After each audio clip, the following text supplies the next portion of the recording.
అందరికీ నమస్కారం.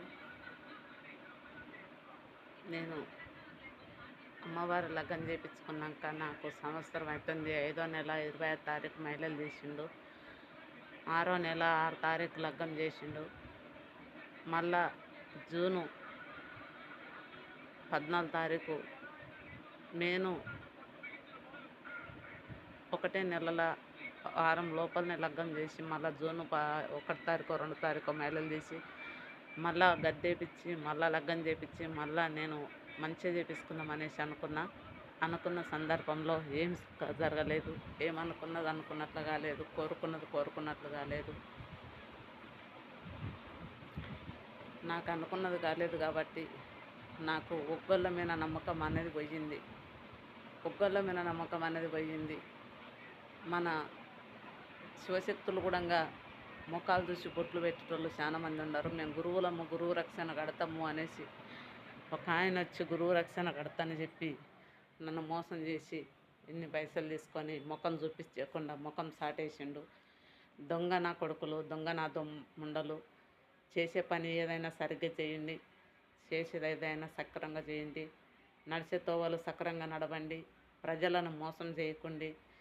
ఏదైనా ముందుకు నడుస్తున్నాము అనేసి అంటే, ఒకరి కష్టం తింటున్నాము అని అంటే అది పేకి ఇంకాలి అనేసి అంటే, అది ధర్మంగా నడవాలంటే అది ధర్మానికి మన పిల్లలకు సాపెన కాకూడదు అనేసి అంటే ధర్మంగా నడవమని చెప్తున్నా.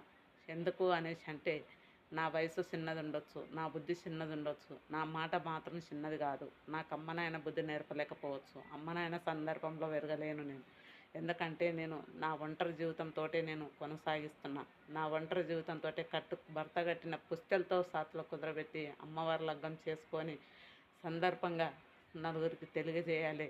నా ఇంట్లో కూడా దేవత ఉంది, నేను 10 మందికి ఎరక కావాలని నేను దేవుని లగ్గం చేపించుకుంటే నా ఇంటి కూడి తిని నా 10 రూపాయలు తీసుకొని నా చేతులతోటి చేపించుకున్న అన్నీ చేసుకొని అన్నీ చేపించుకొని తిన్నవారే ఈరోజు పొట్ట కూడుగు తిన్నట్టు పొట్ట మీద కొట్టినందుకు ఇలా ఆదివారం పూట మల్లికార్జున స్వామి సాక్షిగా చెప్తున్నా. నా కష్టం తిన్న వాళ్ళు సర్వనాశనం కావాలని కోరుకుంటూ ఇట్లా దొంగ మొక్కులు చెప్పి ఇట్లా దొంగ నాటకాలు ఆడి ఇట్లా ఒకరిని మోసం చేసి ఒకరు కూడు తిన్న వాళ్ళ జీవితంలో పైకి రారని కూడా మరీ కోరుతున్నా. ఇట్లాంటి పనులు చేసేటప్పుడు సిగ్గుపడాలి, ఇట్లాంటి పనులు మాట్లాడేటప్పుడు సిగ్గుపడాలి. మేము గురువులమని చెప్పుకోవడానికి సిగ్గుపడాలి, గురువుల అనేటందుకు కూడా సిగ్గుపడాలి. సిగ్గుపడి అవతలని కష్టం తిని తెలివని దేవుళ్ళ కాడికి తీసుకుపోయి మొక్కని దేవుళ్ళ కాడికి తీసుకుపోయి మొక్కిపిచ్చి వాళ్ళని సర్వనాశనం చేసేటందుకు కూడా మరి సిగ్గుపడాలనేసి నేను తలెత్తుకొని మరీ చెప్తున్నా. దేవుళ్ళు అంటే బొమ్మలు గారు, దేవుళ్ళు అంటే ఒక దేవతలు. వాళ్ళు లేని మనం లేము. వాళ్ళ సందర్భంగా మనం బతుకుతున్నాం కాబట్టి 3 కన్నుల వాడు ముక్కంటి వాడు పరమశివుడు. ఆయన 3 కళ్ళు తెరిచి ఉన్నాడు కాబట్టి మనం ఈ లోకంలో ఉండము. ఆయన కన్ను మూస్తే మనం లోకంలో లేకుండానే పోతాం. ఆయనకు పదార్థాలు పెట్టి ఆయనకు దండం పెట్టుకోవడానికి కూడా మీరు అసహ్యపడుతున్నారు అనేసి అంటే పెద్ద ఎంత నీసులు అనేది కూడా తెలుసుకోవాల్సిన అవసరం ఉంది. కానీ నాకు చెప్పవలసింది ఏంటంటే, నా మనసులో ఉన్న మాట, నా బాధలు ఉన్న మాట. నాకు అన్యాయం జరిగింది కాబట్టి, నాకు ద్రోహం జరిగింది కాబట్టి, నా లేక ఇంకొకరికి ద్రోహం జరగద్దు. నాకు లింగం కట్టినంట అని చెప్పి ఒకటి పాపిష్టుది లింగం కట్టిన నీ ఫస్ట్ గురువు దగ్గరికి పో అనేసి మాట్లాడినప్పుడు నా ఫస్ట్ గురువు దగ్గరికే నేను పోతే మరి నువ్వు నాకెందుకు గురువు అయినట్టు? 10 మందిలో నన్ను పచ్చటి పటంలో ఎండబెట్టి నన్ను కాదని ఇంకో దగ్గరికి పోతే చెప్పు కడితే ఇంటికి అనేసి మాట్లాడినావు. ఆ మాటకు నీకు సెలవాటు చెప్పాలనేసి కూడా అనుకుంటున్నా. నేను ముందుకు నడవాలనుకుంటే ఎంతకైనా నడుస్తా, ఎంతకైనా తెగిడుస్తా. కానీ దేవుళ్ళతో మీరు ఆడుకున్నట్టు నేను ఆడుకోను. కానీ నాకొద్దు, మీతోటి నేను పెట్టుకోవాలంటే నాకు అవసరం లేదు. కానీ చేసేవారికన్నా మీరు న్యాయం చేయండి.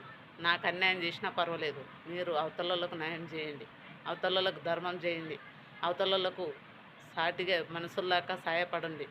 కానీ మనమే దేవతలకు మొక్కుబడి చెప్తున్నాము.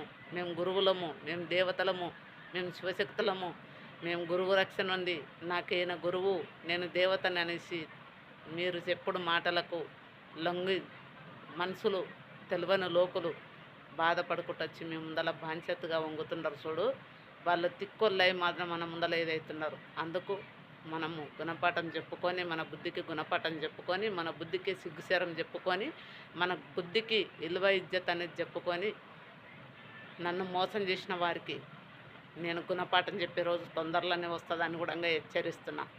జై శ్రీరామ్, జై జై శ్రీ ఆంజనేయ. ఓం నమః శివాయ.